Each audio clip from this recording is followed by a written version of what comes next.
जय जिन welcome to advance study of Jainism online camp. आज हम पढ़ेंगे एच से हेल यानी नर्क। आपने कल एच से हेवन पढ़ा था ना। हेवन यानी स्वर्ग, और स्वर्ग से बिल्कुल अपोजिट, उससे बिल्कुल अलग हेल यानी नर्क। तो चलिए शुरू करते हैं। नरक में जो रहते हैं वे नारकी कहलाते हैं। नारकी दुख सहन करते हैं। नरक में स्त्री पुरुष नहीं होते, केवल नपुंसक ही होते हैं। नपुंसक यानी जो ना स्त्रीलिंग होते ना पुरुषलिंग होते हैं। तो फिर नारकी होते कौन है? तो देखते हैं। काले, बदसूरत, जिनको देख के डर लगे, ऐसे लंबे चौड़े डरावने होते हैं नारकी। उनके पास रुपया पैसा नहीं होता, महल गाड़ी मकान नहीं होता, सोना चांदी कपड़ा आभूषण ये सब भी नहीं होता। अनेक कुरूप बनाते हैं, नरकवास में रहते हैं, कुंभी में जन्म लेते हैं, हमेशा बूढ़े जैसे लगते हैं, बिल्कुल भी युवक नहीं दिखते। उनको परमाधामी देव दुख पहुंचाते हैं। वे आपस में लड़ाई झगड़ा और मारा मारी करते रहते हैं। उनको बहुत अधिक भूख प्यास लगती है, परंतु खाने पीने को कुछ नहीं मिलता। उनको सर्वाधिक गर्मी अथवा ठंडी लगती है, लेकिन वहां स्वेटर, शॉल, पंखा अथवा एसी आदि कुछ नहीं होता। वहां सूर्य का प्रकाश नहीं होता, केवल घोर अंधकार ही अंधकार होता है। हमेशा बुखार आता रहता है, शरीर में बहुत अधिक खुजली भी आती है।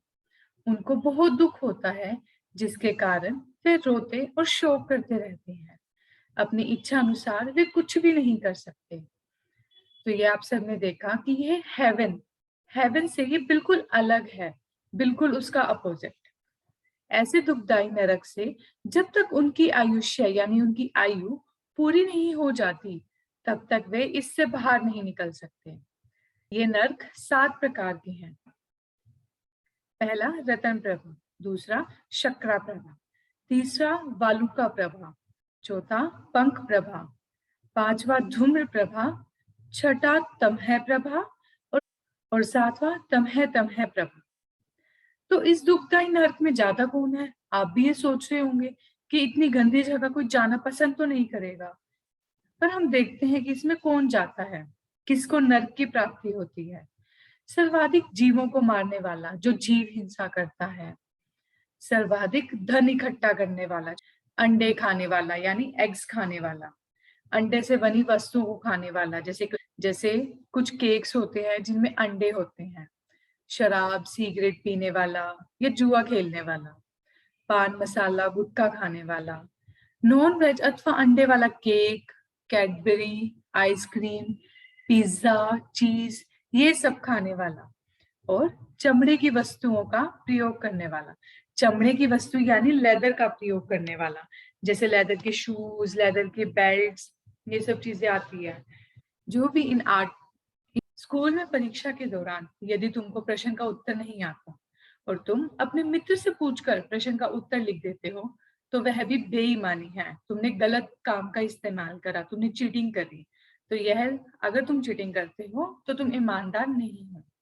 स्कूल से निकलते समय यदि तुमको सुंदर सा कोई पेन मिल जाए और तुम उसे अपने स्कूल के क्लास टीचर को देते हो और कहो कि यह मेरा नहीं है, तो ये ईमानदारी हुई ना, क्योंकि आपने उस पेन पर अपना हक नहीं जताया। किसी का हो उसे आप दे देना, तो यह ईमानदारी है। ठीक है, आपने टीचर को कहा कि टीचर आप ये पेन रख लो, यह मेरा नहीं है, और जिसका हो आप ही इसे दे देना। यदि पापा तुम्हारे भाई बहनों के लिए कोई वस्तु लाकर तुमको दें और तुम जिद किए बिना उस वस्तु को अपने पापा को वापस लौटा दो अथवा अपने भाई बहनों को बराबर बराबर बांट दो, तो यह भी ईमानदारी कहलाती है। घर में जितने भाई बहन हो उतने में वो चीज बांट दो, ताकि सब बराबर बराबर और एक साथ मिलकर खा सके। तो चलिए अब हम एक कहानी पढ़ते हैं जिसका टाइटल है जिद में रह गया। आज मालव, दर्श और काव्या मम्मी पापा के साथ जू गार्डन जा रहे थे। मम्मी: बच्चों, पानी की बोतल, फ्रूट्स, नाश्ता आदि सब कुछ पैक कर लिया? हाँ मम्मी, हमने सब कर लिया, ऐसा बच्चों ने जवाब दिया। डैडी कार में बैठे हैं, मम्मी, काव्या, दर्श आए और कार में बैठ गए। डैडी के साथ आगे वाली सीट पर बैठने के लिए मालव अपनी बैग लेकर तेजी से दौड़ता हुआ आया, परंतु आगे की सीट पर दर्श को बैठा देखकर बोला, दर्श, मुझको आगे बैठना है, तू पीछे जा। दर्श बोला, नहीं, मुझे आगे बैठना है। डैडी, तुम्हारी इस खिटपिट से मैं परेशान हो गया हूँ। एक काम करो, तुम दोनों फैसला कर लो कि इतने समय तक मालव आगे बैठेगा और इतने समय तक दर्श। दर्श, ओके मालव, अभी मेरी बारी है, लौटते समय तू बैठ जाना। मालव, नहीं, दोनों वक्त मैं ही बैठूंगा, अन्यथा मैं नहीं जाऊंगा। मम्मी, मालव तू जिद क्यों कर रहा है? इससे सभी का मूड बिगड़ जाएगा। ऐसा करने में तुझे क्या मजा आता है? लेकिन मालव अपनी जिद पर अड़ा रहा। दर्श, ठीक है मालव, अभी तू बैठ जा, मैं बाद में बैठ जाऊंगा। मालव, नहीं, दोनों बार मैं ही आगे बैठूंगा, अन्यथा मैं नहीं चलूंगा। मम्मी, तो तू घर वापस जा, हम चले जाते हैं। कुछ कहे बिना मालव वापस घर आ गया और सोफे पर बैठ गया। कार के निकल जाने की आवाज उसने सुन ली, लेकिन मालव ने बिल्कुल ध्यान नहीं दिया। उसने फोन हाथ में लिया और 3-4 फ्रेंड्स को फोन किया, किंतु एक का भी फोन नहीं मिला। थोड़ी देर बाद उसने अपनी फेवरेट म्यूजिक सीडी लगाई, लेकिन उसे वह अच्छी न लगी। उसको बहुत बेचैनी हो रही थी। बैठे बैठे विचार करने लगा कि वे लोग मस्ती में कैसे झूम रहे होंगे। टाइम पास करने के लिए मालव ने बुक्स टीवी को खोलकर देखा, लेकिन उसमें भी उसका मन बिल्कुल भी नहीं लगा। उसके मन में बार बार बेचैनी हो रही थी कि उसकी सारी फैमिली वहां एंजॉय कर रही है और वह यहाँ बैठा है। इसके कारण जो उसे चीजें पसंद थी उसमें भी उसका मन नहीं लग रहा था। रात को 9 बजे मालव को दर्श और काव्या की हंसने की आवाज सुनाई पड़ी। जू की बातें करते करते उन्होंने दरवाजा खोला तो मालव ने तुरंत एक कॉमिक की बुक हाथ में ली और उसे पढ़ने का नाटक करने लगा। दर्श, मालव, जू में आज बहुत मजा आया, तूने बेकार में अच्छा मौका खो दिया। चल मैं तुझे फोटो दिखाऊं। मालव, मुझे जू की फोटो देखने में कोई इंटरेस्ट नहीं है। मैंने भी यहाँ फ्रेंड्स के साथ खूब मौज मस्ती की।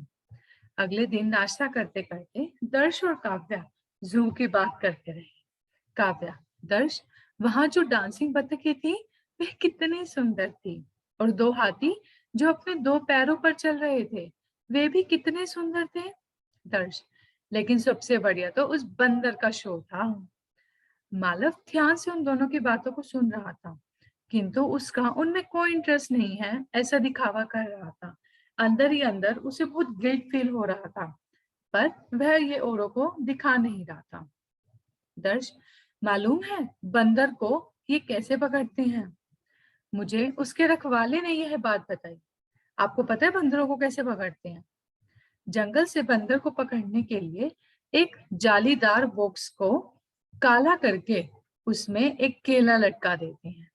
बंदर जैसे ही केला खाने के लिए अपना हाथ डालता है और केला पकड़ता है, तो बॉक्स के जाली की चौड़ाई कम होने से उसका हाथ अंदर फंस जाता है और बॉक्स में से बाहर नहीं निकल पाता।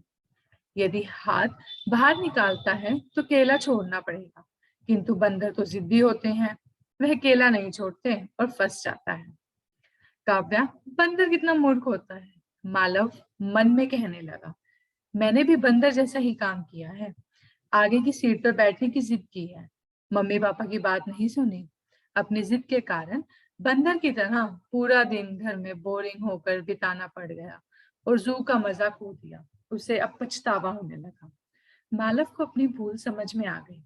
काव्या, तू कहाँ खो गया मालव? मालव, कहीं नहीं, मुझे जू की फोटो दिखा। यानी अब उसका मूड बदल गया।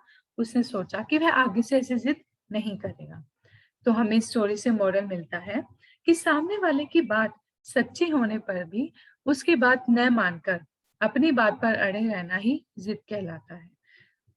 जैसे मालव अपने माता पिता की बात सुने बिना ही गाड़ी में आगे बैठने की जिद कर रहा था। यदि मोक्ष जाना है तो सीधा जाना पड़ता है, आड़ा तिरछा नहीं चल। आड़ा तरे सांप को भी यदि अपने बिल में जाना होता है तो सीधा चलना पड़ता है। यदि आड़ा तिरछा चलेगा तो बिल में घुस नहीं पाएगा। किसी की बातों को मानना उसको सरल कहते हैं। सरलता के गुण के सामने वाला व्यक्ति प्रभावित हो जाता है। जय जिनेन्द्र।